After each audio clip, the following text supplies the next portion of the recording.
All in, the Reds spent like a big market team this winter. Well, now we'll see if that leads to a deep run in October.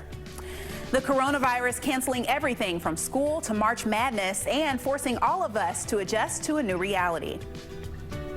And climb aboard the region's newest nonstop flight to the Pacific Northwest. First Financial Biz Beat starts right now.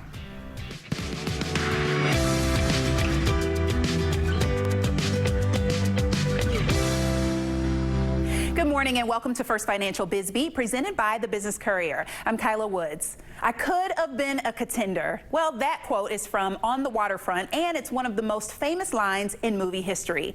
After years of losing, the Reds are making sure they don't miss their chance. On the front page centerpiece this week, the Reds go all in to turn around their fortunes and become a contender.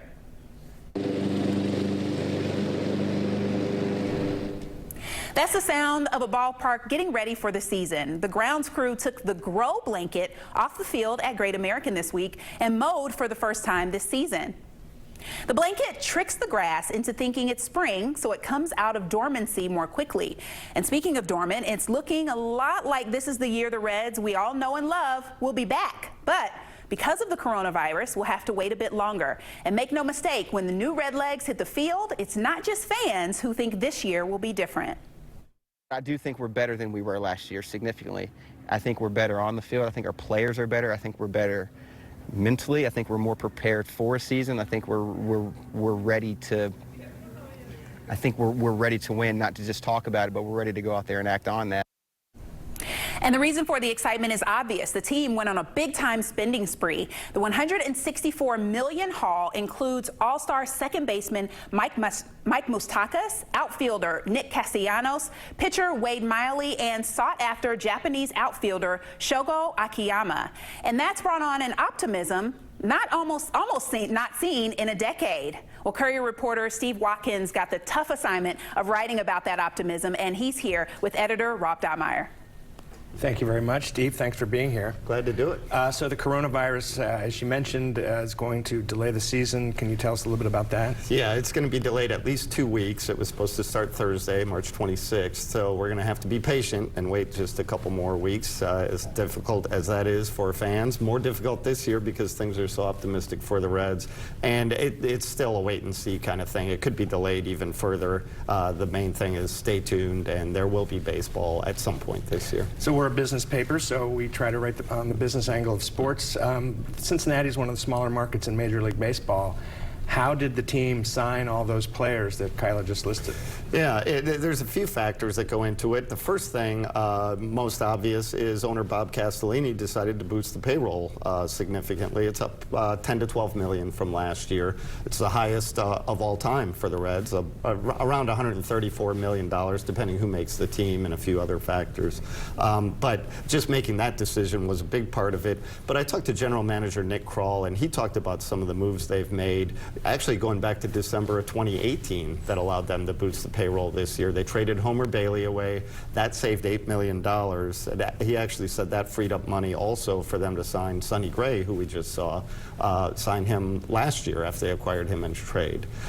So they did that. A lot of it is, there are a couple other guys they didn't bring back. Jared Hughes and Kevin Gausman would have made significant money. So it's a lot like chess. They're looking a few steps down the road, and it's paying off.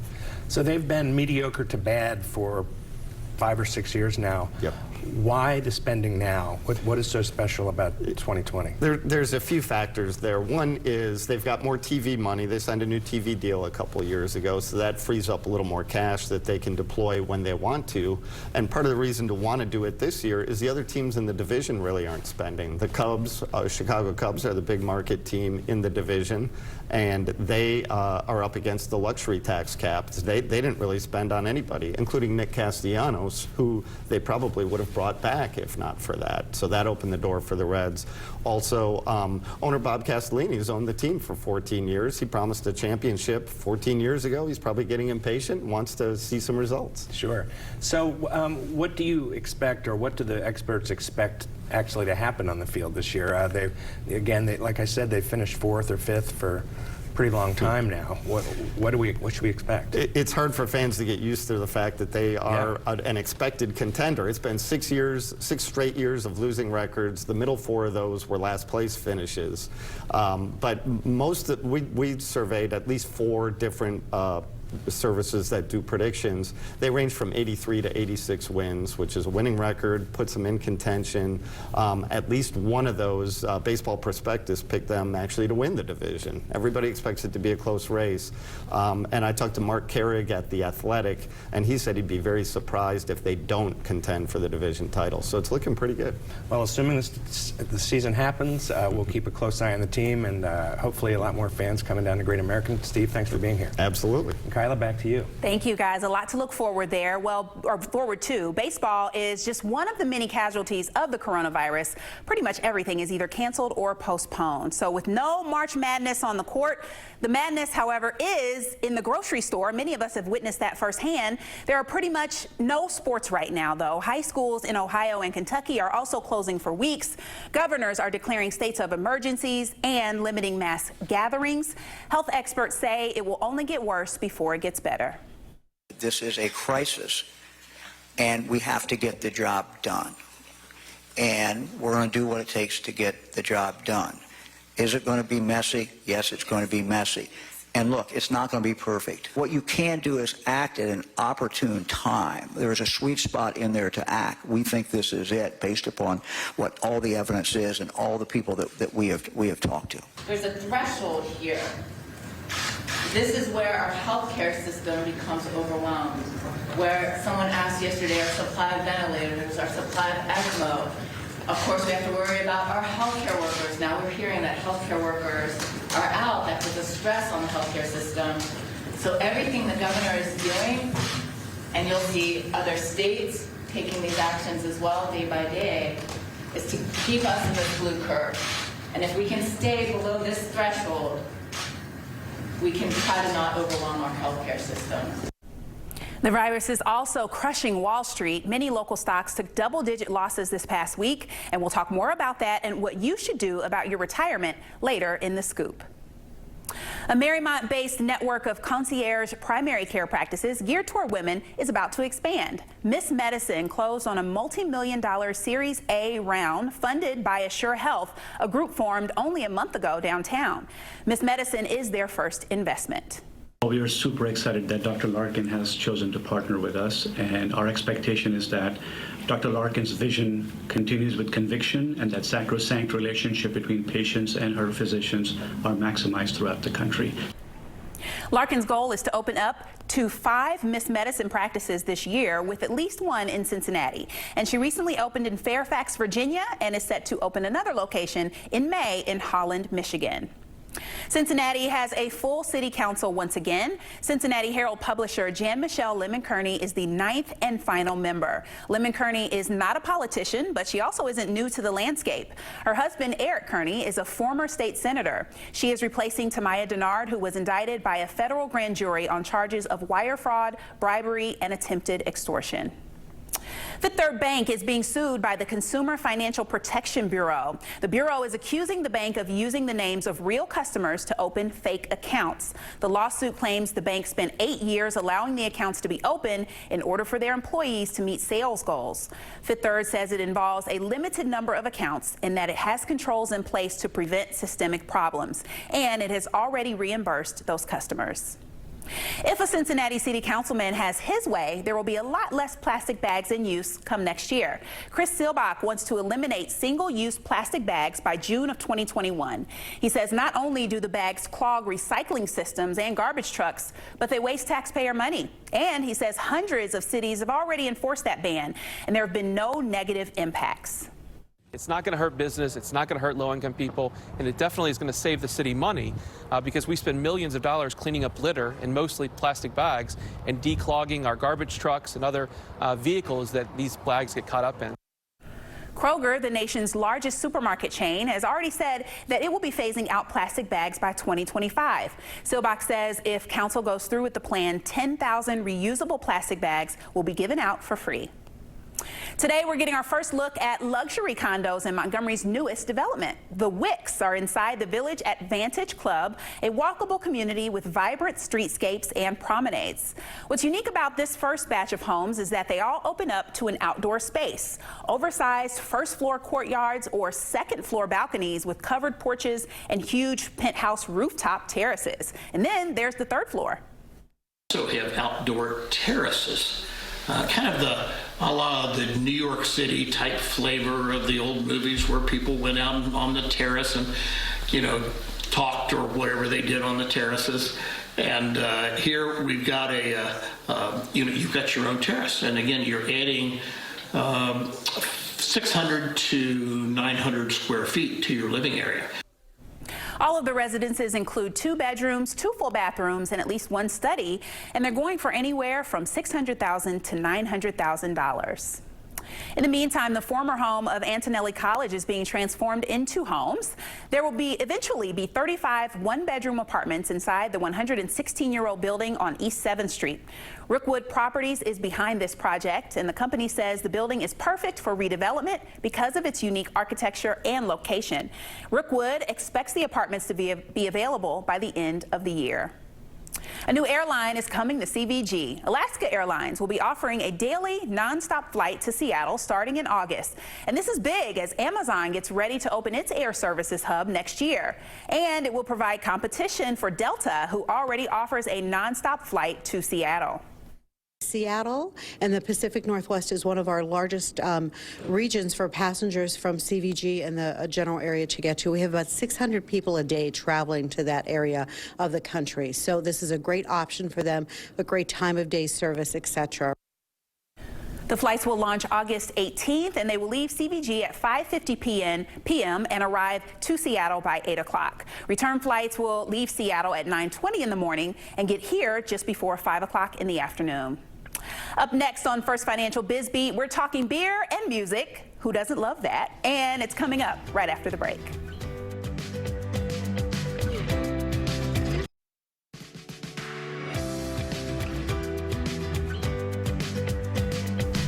Welcome back to First Financial Biz Beat. We want to give a quick shout out to Jim Whelan. He's the Chief Business Development Officer at Graydon and another one of our 40 Under 40 honorees.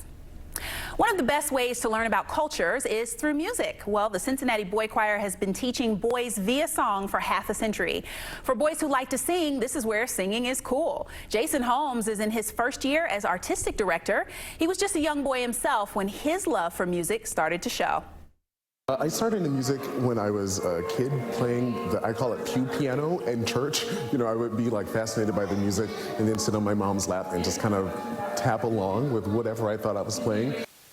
Well, from there, Holmes taught himself how to play the piano, and then he took lessons and eventually joined the school choir. And the Boy Choir's Spring Showcase is April 25th and 26th. You can get your tickets at cincinnatiboychoir.org. Well, to say the past couple of weeks have been trying would be an understatement. Nowhere has the coronavirus panic been more evident than on Wall Street, where stocks, of course, as we all know, have been in a free fall. So we have First Financial's Kurt Copenhaver here today joining us for The Scoop to try and calm our fears, right, yeah. Kurt? Because everyone has kind of been, it's been concerning this week, I think, financially. Yeah. So the markets have been increasingly volatile lately. And so before we get into the backdrop, tell us why it's important not to lose proper perspective while investing. Well, with the market going the way it has, it's tough to not get a little bit emotional. But we really make sure our clients focus on having the right mix between stocks and bonds in their portfolios, and making that asset allocation decision the correct one really goes a long way in determining your long-term investment success. So that's determined based on each individual's own objectives and risk tolerance levels. Along with that, we make more tactical changes more frequently in our portfolios, overweighting certain market segments, underweighting others, depending on what's going on in the current events. So, we really probably talk about those tactical changes more, just because they are driven by current events. But it's those asset allocation decisions that are really key to long-term success. Yeah, and like you mentioned there, it's more important to think about the long term, even when things are a bit tricky right now. So what can you tell us about what's been happening in the market recently? I mean, honestly, we classify it as panic selling. It really all started late February. February 19th, the S&P 500 hit a record high. The 6 days after that lost about 13%. It was the quickest 10% decline from a 52-week high since 1950. Since then, the selling pressure's really picked up. You know, we've dropped into bear market territory, the quickest drop into bear market territory since the 1930s. So we definitely classify as a panic selling. Yeah, and we've been hearing that term bear market a lot this week. Yeah. So what do you think is the likely outcome here?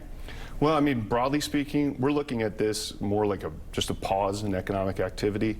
Obviously, the coronavirus and the COVID-19 can have huge personal impacts, and we don't want to, you know, gloss over those. But economically speaking, these viruses, history has shown that the economic impact is usually short-term in nature and kind of transitory. So we're, again, looking at this as more of a pause in economic activity. The question is, how long will that pause last? So there's really kind of two scenarios that can play out. Scenario one would be, you know, the measures that the companies are taking, the government's taking, really stop the spread of the virus. You know, if there's fiscal stimulus, the Fed monetary policy easing, that kind of gets business activity back to where it was, investor sentiment improves, then you'll see risk assets like stocks kind of take the lead and head higher. Second scenario, coronavirus lingers a lot longer. We probably dip into recession. There's probably significant damage in certain sectors like travel and leisure, those types of things. Investors probably pull back more, and then you'd have those safe haven assets like bonds start to outperform better. Yeah, it sounds like you are well prepared to really advise everyone on the best measures, you know, in this very vulnerable time. So how are you positioning client portfolios? Now, coming into 2020, we adopted what we called a barbell positioning.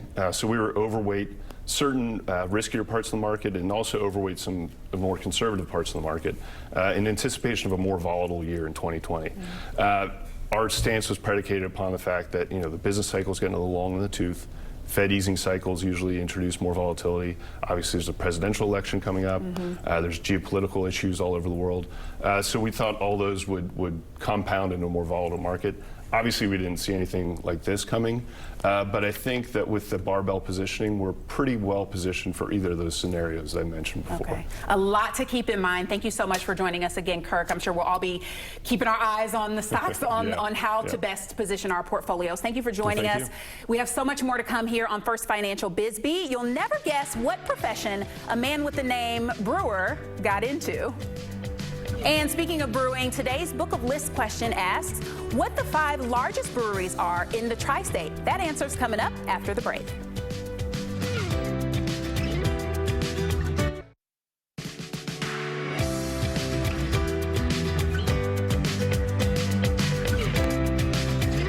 It's hard to think of a better name for a man who runs a brewery than Brewer. Jason Brewer is the general manager of Listerman's in Evanston. His love for beer began in college with a beer called Hop Slam from Bell's Brewery in Michigan. Well, back then he had to search far and wide for it. That's not the case anymore. Things have gone hyper-local versus being more regional. Better beers being made locally. People are stopping, looking outside of their local market to fulfill their beer needs. So a lot of money is coming back into the community because the beers that locals are looking for are being made here. And becoming the best version of yourself is line 1 on Denny Tato's resume. The life coach works with everyone from businesses to entrepreneurs to help fuel personal and professional growth. We are lucky to have her joining us in the studio today. She's on set with Courier Market Engagement Director Kelly Snyder. Thanks, Kyla. So, Denny, thanks so much for being here. I know we at the Courier have worked with you for a number of years, and you've had a huge impact on our business. But can you tell us a little bit more about what you do at Corporate Consciousness? Sure. So I train, I reinforce, I support both corporations and their leaders to be more conscious. Consciousness to me is a higher level of emotional intelligence and self-awareness. I do that in two different ways, either through one-to-one executive coaching format or what I call team refinement, working with teams. And the foundational tool of all of my work is the Enneagram. And I believe that leaders need to start really leading from EQ instead of IQ. Conscious leaders really kind of invest in their people emotionally. They inspire them. They help them to understand their superpowers as well as their challenges and the superpowers of the people that they work with. And it really builds self-awareness, other awareness, empathy, and kind of a healthy interdependence that results really in high-performing teams. Great. So a lot of people have heard of the DISC and strength finders and those kinds of things. Tell us how the Enneagram is different. That's a great question. All the ones that you've mentioned and many, many others, what they are doing is they're measuring behavior. They have an exclusive psychological kind of orientation, and the Enneagram, in contrast, your Enneagram type, of which there are 9, is not in any way determined by your observable behavior. Instead, it's determined by your hidden motivation. So I'm not interested in what you do, I'm only interested in why you do that. And that's because I don't think you will make a long-term sustainable change in a behavior by focusing on the behavior. I think you must deeply understand the motivation behind the behavior in order to make a sustainable change. Therefore, the Enneagram really gives a very different, very actionable outcome for my clients. Great. So I know you have a seminar coming up through the Gehring Center, which is almost sold out. So if somebody wants to work with you or find out more, how can they do that? Well, I would encourage them to go to my website, www.consciousness.com. They can find out lots of things about the Enneagram. They can find out a lot about the 9 different types, etc. And yes, I think there are maybe 7 more seats available at the Gehring Center for family and private business. And that's April 2nd from 7:30 to noon. Awesome. Well, thank you again so much for being here. It's always a pleasure. My pleasure. So thanks. Back to you, Kyla. Thank you, Kelly and Denny. So much great insight there. Well, thank you for joining us this morning for First Financial Biz Beat. Of course, for business news around the clock, you can visit thebusinesscourier.com. Make sure you follow us on Twitter and Facebook and sign up for our daily emails. I'm Kyla Woods. I hope you have a great weekend.